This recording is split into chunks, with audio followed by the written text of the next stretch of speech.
सालों से लंबित जगतपुरा सेंट्रल स्पाइन योजना से जेडीए को काफी उम्मीदें हैं, क्योंकि इस योजना के निस्तारण से जेडीए को 1000 करोड़ की आय की उम्मीद है, जिसके चलते ही इस योजना से जुड़े विवाद को सुलझाने की जिम्मेदारी अब प्रमुख सचिव नगरीय विकास कुंजीलाल मीणा के कंधों पर है। देखिए ये रिपोर्ट।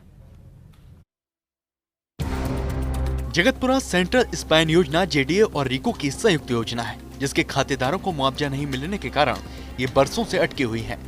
ऐसे में इस योजना को रफ्तार देने के लिए अब तक क्या कुछ किया गया है, वो आपको समझाते हैं।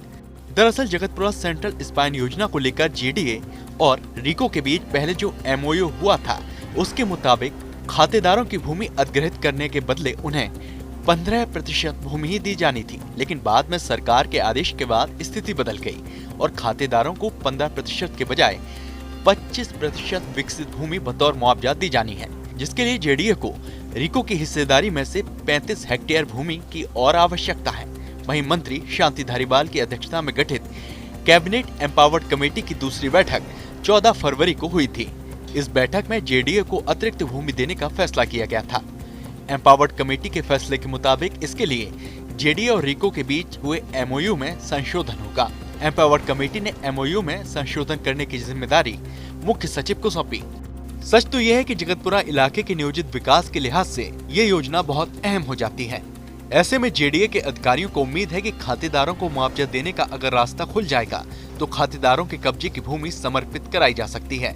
इस समर्पित भूमि के निस्तारण से जेडीए को करीब 1000 करोड़ रुपए के आय की उम्मीद है। मुख्य सचिव निरंजन कुमार आर्य ने मामले में हाल ही में अधिकारियों की एक बैठक ली थी। बैठक में फैसला लिया गया था कि एमओयू में संशोधन के लिए प्रस्ताव तैयार किया जाएगा।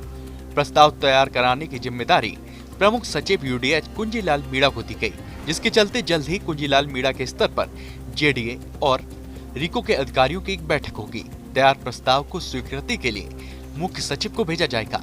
मुख्य सचिव स्तर पर हुए फैसले के अनुसार जेडीए संपूर्ण तथ्यों सहित प्रस्ताव सरकार को भेजेगा।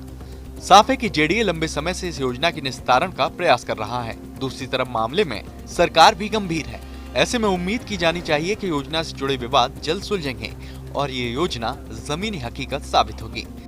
अभिषेक Srivastava, first India news, Jaipur.